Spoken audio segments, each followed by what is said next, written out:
Assalamualaikum anak-anak. Waalaikumsalam. Bagaimana kabarnya hari ini? Alhamdulillah. Ada yang tidak masuk? Siapa yang tidak masuk? Masuk semua, Bu. Oke, sebelum memulai pembelajaran, alangkah baiknya kita berdoa dulu. Silahkan Sinta dipimpin doanya. Ya, teman-teman, sebelum kita belajar pada pagi hari ini, marilah kita berdoa menurut agama dan kepercayaan masing-masing. Berdoa mulai. Berdoa selesai. Ada yang masih ingat minggu lalu Ibu berpesan untuk kalian mempelajari bab apa?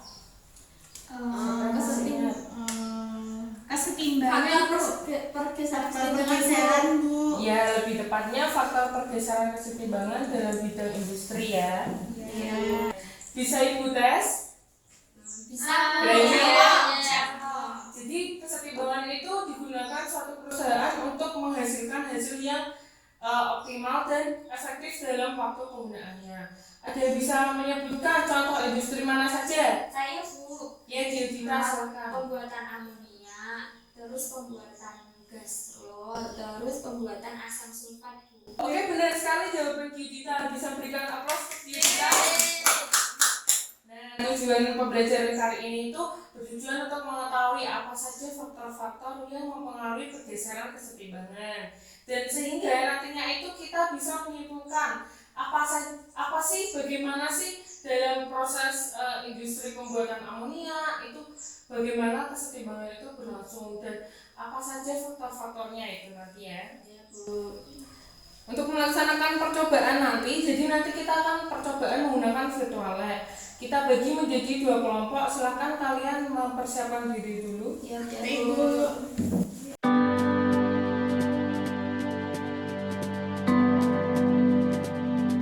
Sudah ya. Sebelum memulai pembelajaran ini, sebelum kita melakukan percobaan, Ibu mau memberikan pengantar dulu untuk kalian. Bisa disimak PPT yang sudah Ibu bagikan. Dibuka laptopnya.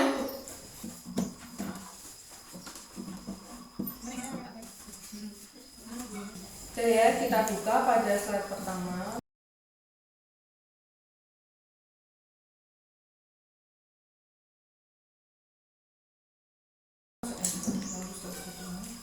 Geser. Meramalkan. Sudah siap semuanya? Sudah, Bu. Oh iya. Sudah? Meramalkan pergeseran kesetimbangan. Di sini dijelaskan prinsip Le Chatelier. Ada yang bisa menjelaskan bagaimana prinsipnya? Ya, silakan. Jadi prinsip Le Chatelier menjelaskan bahwa bila pada sistem kesetimbangan diadakan aksi, maka sistem akan mengadakan reaksi sedemikian rupa sehingga pengaruh aksi itu menjadi sekecil-kecilnya. Ya, sudah benar sekali ya. Tadi selanjutnya posisi kesetimbangan kimia akan bergeser ke suatu arah bila terjadi aksi. Jadi misalkan produknya itu memberikan aksi, maka nanti terjadi reaksi yang akan mengakibatkan aksi tersebut bergeser ke produk yang lain atau bergeser ke reaksi yang lain. Bu, izin bertanya, Bu. Ya, silakan Clara. Lalu aksi atau faktor apa saja yang mempengaruhi kesetimbangan, Bu? Nah, pertanyaannya bagus sekali. Ada yang bisa menjawab? Saya, Bu. Ya, silakan. Faktornya itu ada temperatur, kemudian ada tekanan, ada volume, ada katalis, ada konsentrasi, Bu. Ya, benar. Jadi ada 5 ya faktor yang mempengaruhi, yaitu volume, suhu, tekanan, katalis, dan juga konsentrasi. Bisa dibuka slide selanjutnya. Perubahan konsentrasi. Di sini dikatakan perubahan konsentrasi tidak mengubah nilai tetapan kesetimbangan pada temperatur yang tetap. Ketika suatu materi ditambahkan ke dalam sistem kesetimbangan akan bergeser dari sisi yang ditambahkan. Faktor konsentrasi. Bila ditambahkan konsentrasi, misalkan produk ditambahkan konsentrasi, maka kesetimbangannya akan bergeser ke arah mana? Siapa yang bisa menjawab? Saya bisa, Bu. Ya. Dalam kesetimbangan ketika ditambahkan konsentrasi berarti akan bergeser ke arah sebaliknya. Begitupun sebaliknya, jika konsentrasinya dikurang berarti akan bergeser ke dirinya sendiri, Bu. Ya, benar sekali. Jadi kalau produknya itu konsentrasinya ditambahkan, maka kesetimbangan akan bergeser ke arah reaktan. Selanjutnya, ke slide selanjutnya silakan disimak, yaitu perubahan tekanan. Secara umum, kenaikan tekanan akan menggeser kesetimbangan ke arah mana? Dia bisa jawab? Mal yang lebih sedikit, Bu. Ya benar, kalau tekanan seperti itu, lalu bagaimana dengan volume? Apabila ditambahkan? Ya, kita Bila pada sistem kesetimbangan tekanan diperbesar, maka volumenya akan mengecil, maka kesetimbangan akan bergeser ke jumlah mol yang lebih sedikit, Bu. ya benar sekali. Kita berikan aplaus untuk teman-teman yang sudah menjawab. Untuk temperatur, mari kita membuka slide selanjutnya. Nah, perubahan temperatur biasanya akan mengubah nilai tetapan kesetimbangan. Arah dan derajat perubahan reaksi bergantung pada reaksi spesifik, eksoterm atau endoterm.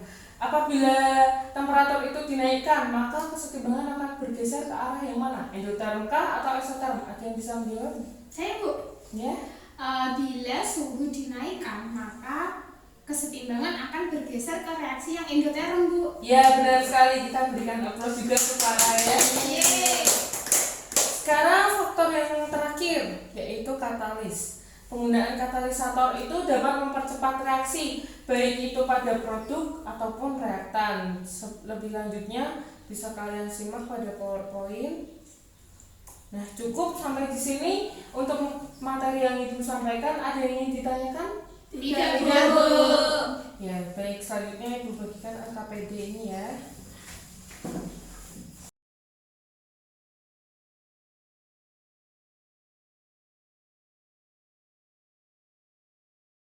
Silakan kalian berdiskusi. Di situ ada pendahuluan ya, dibuka pada halaman 1 ada pendahuluan.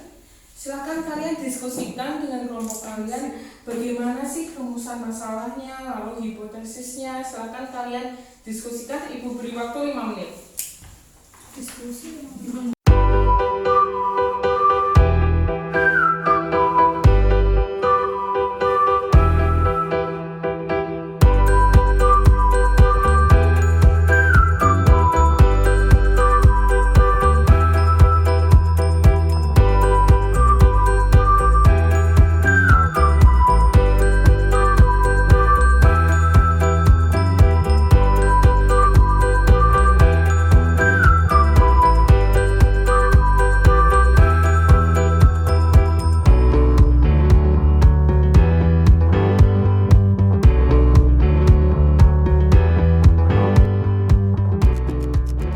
Ya, sudah cukup ya, sudah semuanya? Sudah, Bu. Selanjutnya kalian bisa membuka virtual lab yang linknya sudah Ibu berikan ya di grup WA. Silahkan dicek. Apakah kakak kelasnya sudah mengirimkan linknya? Sudah?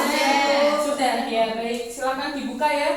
Di situ ada animation flash-nya sekaligus virtual lab-nya.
Sudah bisa membuka semuanya ya? Sudah, Bu.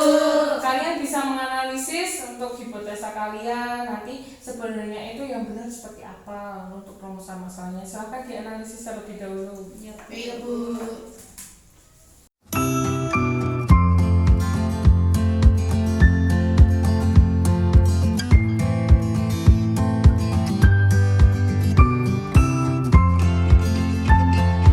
Sudah selesai semuanya? Sudah. Ya, silakan. Selanjutnya yang terakhir yaitu bagian kesimpulan. Ibu beri waktu 3 menit. siapkan semuanya, nanti kita presentasikan ya. Ya. Salah satu perwakilan kelompoknya maju ke depan. Baik, Bu.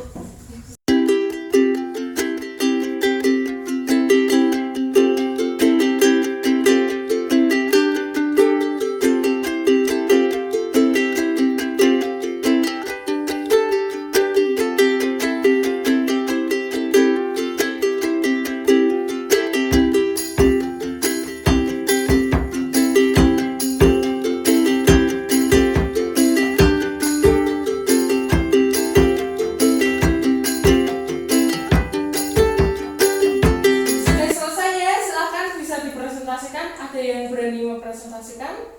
Saya Bu. Ya, silakan Clara. Tapi izin di sini saja ya. Oh Bu. iya, tidak apa-apa. Untuk rumusan masalah itu ada dua. Yang pertama, bagaimana suhu mempengaruhi kesetimbangan. Terus yang kedua itu bagaimana tekanan mempengaruhi kesetimbangan. Lalu untuk hipotesisnya itu ada suhu bila dinaikkan maka kesetimbangan bergeser ke arah reaksi endoterm. Bila diturunkan kesetimbangan bergerak ke arah eksoterm. Bila tekanan ditambah kesetimbangan akan bergerak ke arah mol yang lebih kecil. Lalu selanjutnya untuk menjawab pertanyaan yang pertama, apakah yang dapat kalian temukan berdasarkan tabel di atas? Hasil optimum terdapat pada suhu terendah yaitu 200 derajat Celcius dan tekanan tertinggi 1000 atm.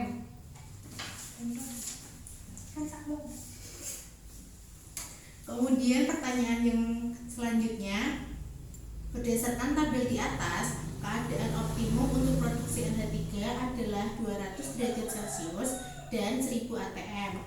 Namun keadaan optimum ini tidak mengatasi masalah laju reaksi. Sekalipun produksi kesetimbangan NH3 lebih baik terjadi pada suhu 460 sampai 550 derajat, laju pembentukannya sangat lambat sehingga reaksi ini tidak layak.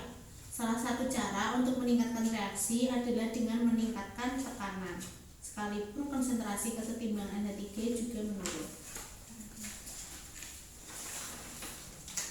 Kemudian pertanyaan terakhir, jika ingin tetap digunakan suhu 500 derajat Celcius, upaya apa yang harus diupayakan berdasarkan faktor-faktor kesetimbangan sehingga produk amonia yang dihasilkan lebih banyak? Jawabannya yaitu penambahan katalis, penambahan konsentrasi pada reaktan. Ya benar sekali, bisa kita berikan aplaus. Nah selanjutnya terima kasih untuk kelompok Clara dan Devi. Selanjutnya untuk menyimpulkan kegiatan pembelajaran kali ini, silakan kelompok kalian ada yang berani? Ya Bu, saya. Silakan Sinta.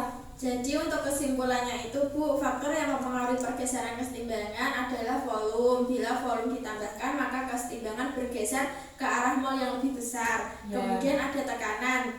Bila tekanan ditambahkan maka kesetimbangan akan bergeser ke arah mol yang lebih kecil. Dan ada juga faktornya yaitu suhu Bu. Bila temperatur dinaikkan maka kesetimbangan bergeser ke arah endoterm.